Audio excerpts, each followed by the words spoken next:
Ciao! Sayuri YouTube channel එකෙන් ඔයාලව ආදරයෙන් පිළිගන්නවා.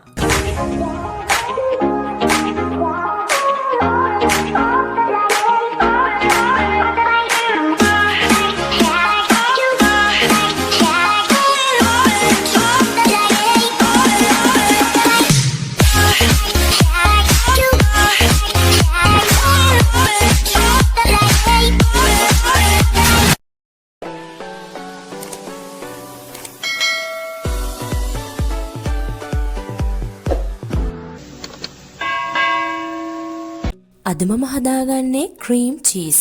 ක්‍රීම් චීස් විවිධ කෑම වර්ග හදාගන්න ප්‍රයෝජනවත් වෙනවා. විශේෂයෙන්ම චීස් කේක් හදන්න ගොඩාක් ප්‍රයෝජනවත් වෙනවා. ඒ වගේම අපිට පුළුවන් මේ වගේ පාන් වලට චීස් ගාලා කන්නත් ගොඩාක් රසයි. ඉතින් අපි දැන් ඉක්මනටම ගිහින් බලමු මොනවද අවශ්‍ය වෙන අමුද්‍රව්‍ය කියලා. ක්‍රීම් චීස් ග්‍රෑම් 400ක් හදාගන්න අවශ්‍ය වෙන්නේ සුදු යෝගට් ග්‍රෑම් 500ක් සහ ලුණු තේ හැඳි 1ක්. හැබැයි අපි කිලෝ 1කින් හදනවා නම්, ඒ කියන්නේ යෝගට් කිලෝ 1කින් හදනවා නම් ලුණු තේ හැඳි 2ක් පාවිච්චි කරන්න ඕනේ.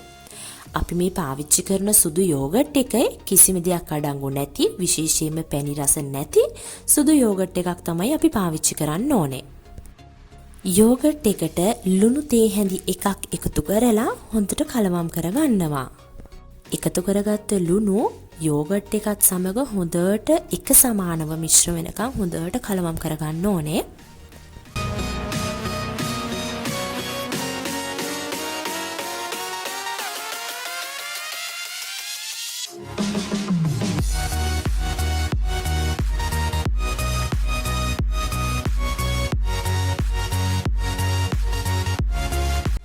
දැම්මට අවශ්‍ය වෙනවා බෝල් එකක්, පෙනේරයක් සහ පිරිසිදු රෙදි කෑල්ලක්.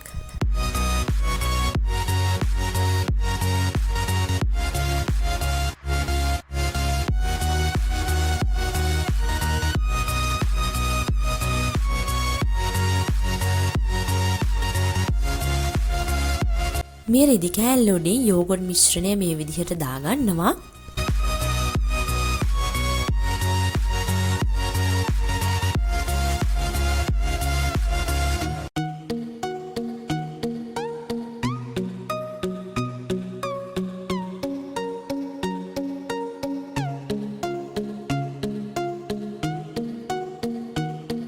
යෝගට් ග්‍රෑම් 500ම එකතු කරගත්තට පස්සේ රෙදි කෑල්ලේ මුළු වලින් මෙන්න මේ විදිහට මුලින්ම එකතු කරගන්න ඕනේ.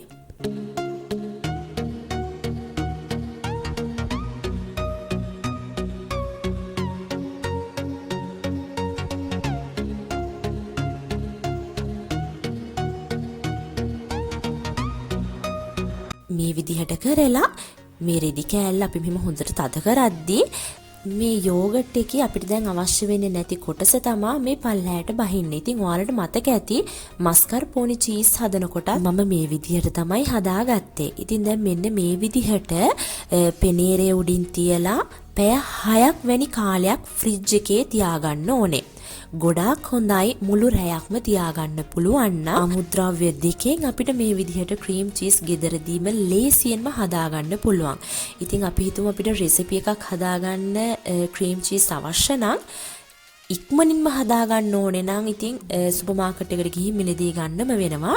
නැත්නම් අපිට කාලය තියෙනවා නම් මේ විදිහට හදලා අපි හිතමු පහුවෙනිදාට අපිට පාවිච්චියට ගන්න නම් කලින් දවසේ මේ විදිහට හදලා ෆ්‍රිජ් එකට දාලා තියාගන්න පුළුවන්. ඉතින් ඊට පස්සේ අපිට පහුවෙනිදා පාවිච්චියට ගන්න පුළුවන්.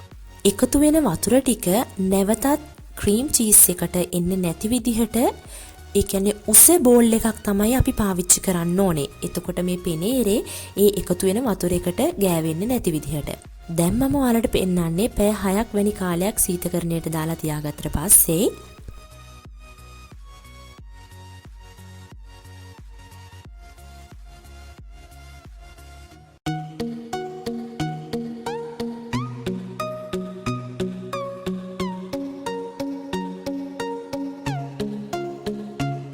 ක්‍රීම් චීස් එක හොඳට හැදිලායි තියෙන්නේ.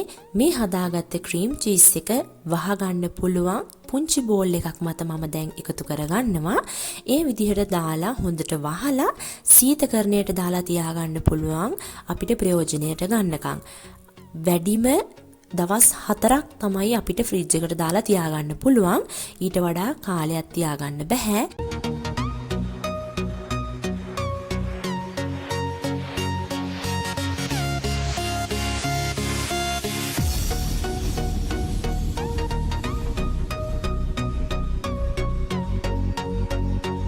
මෙතෙක් කල මම හදලා තියෙන රෙසිපි හදාගන්න ගොඩාක් ප්‍රයෝජනවත් වෙනවා විපින් ක්‍රීම්, මස්කර්පෝනේ චීස් සහ ක්‍රීම් චීස්.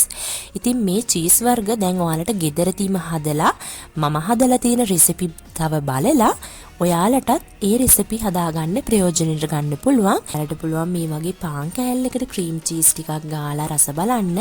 එහෙමත් නැත්නම් පාස්තා හදනකොට පාස්තා වලට ක්‍රීම් චීස් ටිකක් එකතු කරලා කනකොට ගොඩාක් රසයි.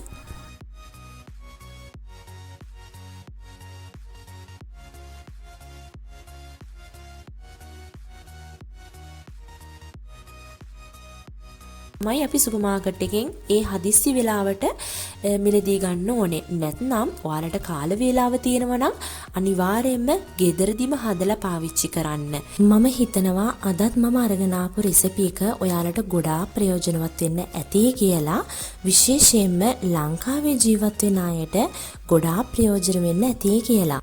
මේ රෙසිපි එකත් ඔයාලට ප්‍රයෝජනවත් වුණා නම් අනිවාර්යයෙන්ම ලයික් එකක් දෙන්නත් අමතක කරන්න එපා. අදම නම් මගේ පළවෙනි රෙසිපි එක දැක්කේ ඔයාවත් ආදරෙන් පිළිගන්නවා Sayuri YouTube channel එකට. මගේ YouTube channel එකත් එක්ක සම්බන්ධ වෙලා ඉන්න පුළුවන් subscribe කියන බටන් එකට ක්ලික් කරලා ළඟින්ම තියෙන bell icon එකටත් ක්ලික් කරලා හදාගත්ත ක්‍රීම් චීස් මේ විදිහට පාන් කෑල්ලකට ගාලා මමත් දැන් රස බලන්න යන්නේ. හරිම රසයි. ඉතින් ඔයාලත් මේ රෙසිපි එක අනුව රසයම රස ක්‍රීම් චීස් හදලා ඔයාලගේ අවශ්‍යතාවන් වලට ප්‍රයෝජනයට ගන්න. ආයෙත් දවසක මේ වගේ රසවත් රෙසිපි එකකින් අපි හමු වෙමු. ඔයාලා හැමෝටම සුබ දවසක්. Buon appetito, corricette da provare. Ciao!